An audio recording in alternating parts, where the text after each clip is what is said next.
Voluntaryong sumuko sa Revitalize Police sa barangay sa Esperanza Masbate ang dalawang miyembro ng Communist Terrorist Group o CTG nitong Martes, July 8. Kinilalang mga ito na sina alias Jerome, 36 anyos at alias Dante, 53 anyos, na kapwa-residente ng naturang bayan at kasapi ng Platoon 1, Larangang Guerrilla South Sub-Regional Committee 4, Bicol Regional Party Committee sa ilalim ng pamumuno ni Rogelio Suson o Kamanong. Ayon kay Police Major Mark Jason Garcia, Acting Chief of Police ng Esperanza MPS, kasabay ng pagbabalik loob ng mga ito sa pamahalaan ay ang pag-surrender din ng isang 38 caliber na revolver na walang serial number at kargado ng mga bala.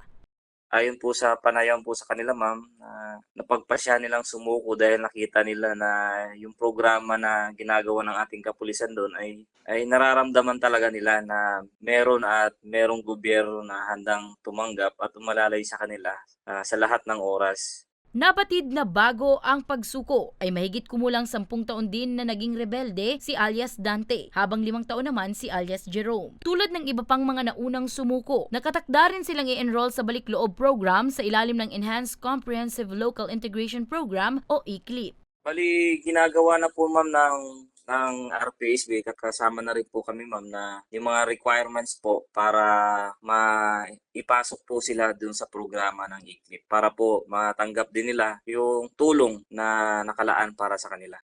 Sa ngayon, nasa kustudiya pa ng Esperanza PNP ang dalawang dating rebelde para na rin sa kanilang proteksyon at iba pang kaukulang proseso. Para sa mga balitang Tatak Bicol, Danica Garcia.